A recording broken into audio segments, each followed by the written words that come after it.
O Brasil é um país conservador. Por isso, temas que algumas minorias tentam fazer avançar dentro do parlamento não avançam. Obviamente que um parlamento conservador, ele não ignora o fato da violência. Nós já aprovamos, mesmo sendo o parlamento conservador, senador Girão, esse parlamento já aprovou normas penais para enquadrar todo tipo de discriminação e de violência com pessoas que, ao longo do tempo, militaram para, pela via do parlamento, aprovar, por exemplo, a questão da união civil de pessoas do mesmo sexo. Isso nunca foi aprovado no parlamento. Mas esse mesmo parlamento já legislou para punir crimes cometidos contra essa população. É preciso diferenciar uma coisa da outra. A questão do aborto. O parlamento brasileiro nunca permitiu que esse tema avançasse para além daquilo que já está previsto na legislação. Foi lá nos debates do judiciário que se avançou um pouco com esse tema e hoje querem avançar ainda mais.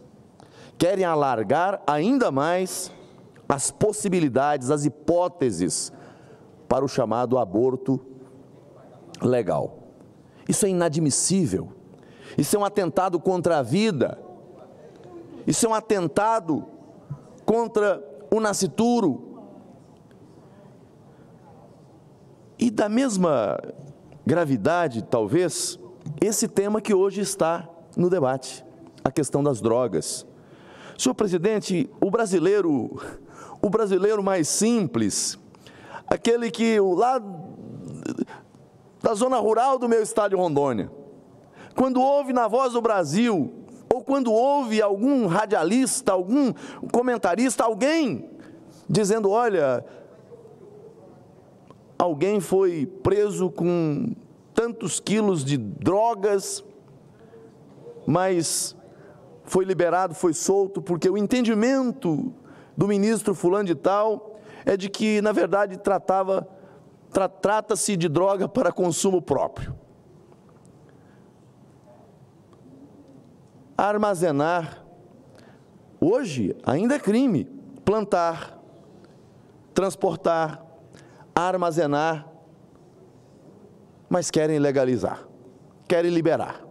Os países que avançaram nessa pauta experimentam hoje tragédias, tragédia humana, tragédia na segurança pública, tragédia nos indicadores de saúde, nos indicadores sociais.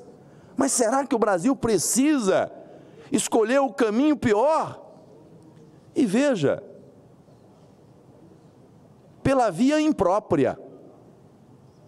Porque não é via própria o judiciário brasileiro, é a via imprópria.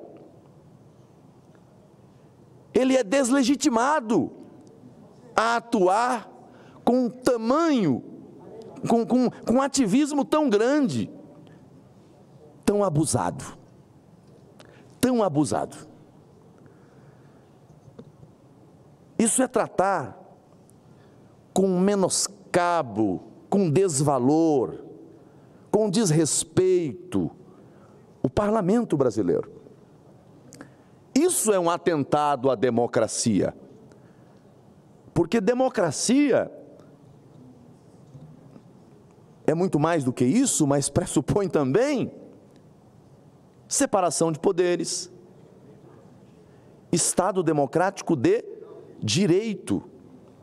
E a norma, para ser válida, ela tem que obedecer o caminho natural, a legitimidade de quem propõe, a regularidade de como tramita, até a sua sanção ou promulgação, no caso das emendas constitucionais.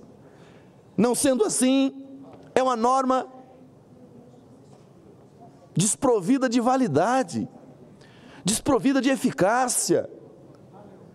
Mas nós estamos a observar no Brasil decisões oriundas da nossa Corte Suprema que tem a natureza legal. adotam um papel legiferante que não lhes cabe. Que pena que não entendem o papel que têm. Que pena que não entendem o que é separação de poderes. Que pena que não compreendem qual é o papel do parlamento brasileiro. Que pena que não respeitam o parlamento brasileiro. Mas eu digo mais, e digo a Vossa Excelência, senhor presidente, senador veneziano,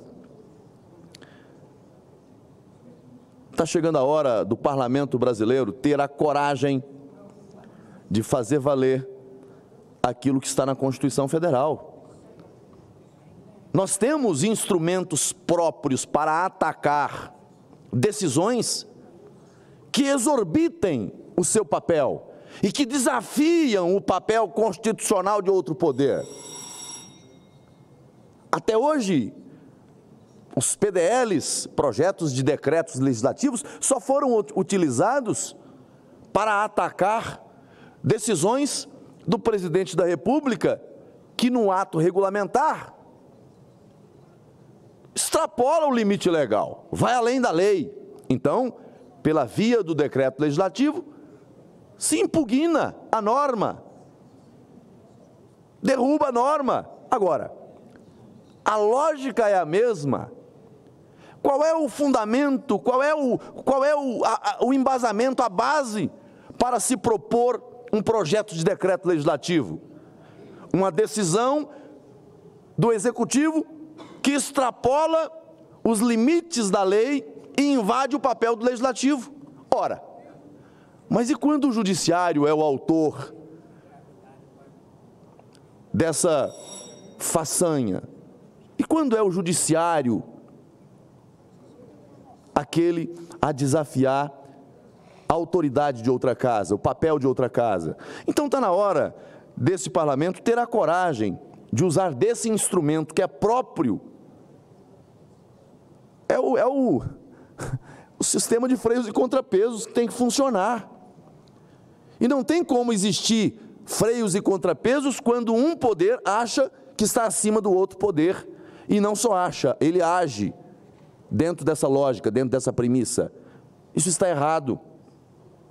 Isso está errado. Então, eu faço votos e eu já propus PDL aqui sobre decisões do Supremo Tribunal Federal. Está aí, em alguma gaveta virtual. Não andou. Mas eu tenho a compreensão de que não há uma maturidade dentro do parlamento ainda a esse ponto, mas é preciso ter.